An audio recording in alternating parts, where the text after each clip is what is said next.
Okay. So, ito lang ipaparealize nyo sa mga makakausap nyo. Napakaganda nito. Bakit? Ito yung tinatawag na power of 2. So, ibig sabihin, ganito lang senaryo. Meron kang, sabihin na natin na sa loob ng, sa buong buhay mo, meron lang 2 kaibigan ka at 2 lang din ang naniniwala sa'yo. So, kaya tinawag siya power of 2. So, ibig sabihin, ganito mangyayari sa first month, kailangan, pag-join mo, meron kang 2 kaibigan na mapa-join. Okay? Meron kang 2 kaibigan na mapa-join at sasabihin mo dun sa kaibigan mo, sa first month nyo, kailangan nyo rin makapagpa-join ng 2 lang. After nyo magawa yon, pwede na kayong tumigil. Pero, dapat sabihin nyo rin sa mga susunod na ganun lang din gawin nila. So, ibig sabihin, usapan, kada isang tao makakuha lang ng tig-2 sa first month nila.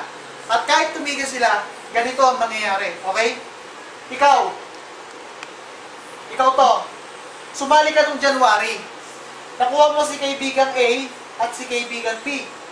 Sumali sila. Meron kang 500, may 500 ka, may 1.5 ka. So, kikita ka ng 2.5 sa first month mo. So, sabi nga natin, 2 lang yung nagtiwala sa'yo, so tumigil ka na. Pero nung tumigil ka, sabi mo kay A, bago ka tumigil, sa first month mo, kailangan makakuha ka ng tig-2. B, kailangan makakuha rin ng tig-2. So, pag ginaya ka na niya, umuwaran din siya ng tig-2. 1, 2, 3, 4. Kikita ka sa February ng 3,000. Tuloy-tuloy lang, ganun lang din nangyari, pasa-pasa lang. Naging 4 dito, naging 4 dito, kikita ka ng 6,000 sa March. Nung April, kikita ka ng 12,000. May, kikita ka ng 24,000. June, kikita ka ng 48,000. July, kikita ka ng 96,000. August, kikita ka ng 192,000. September, kikita ka ng 384,000. October, kikita ka ng 768. Pinakasagad natin, 24,000 per day, no? So, sabihin na natin ganyan na lang. Kikita ka ng 768 na lang din. 768 na lang din. Pag tinotal mo yan, kikita ka ng 3 milyon. Galing, no? Ang puhunan, 7,980. Tapos, 2 lang ang kilala mo, at tig-2 lang din sila napapajoin.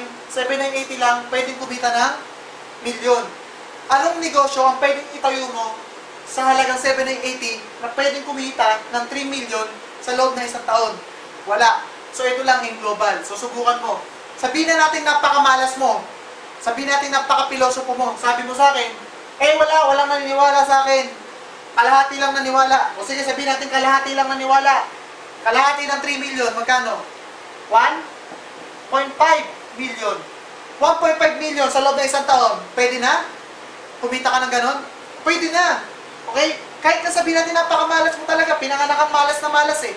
Kalahati lang ng 1.5. Sabihin natin 750,000.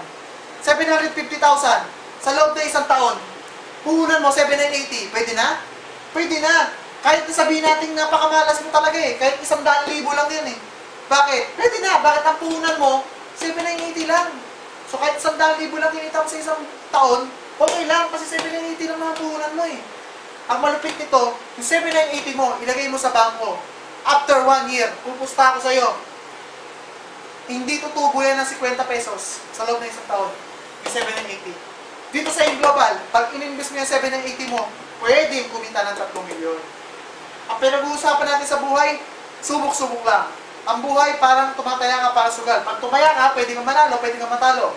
Pero pag hindi ka sumubok, kahit kailan, hindi ka pwedeng manalo. So once again, Jose Alabel.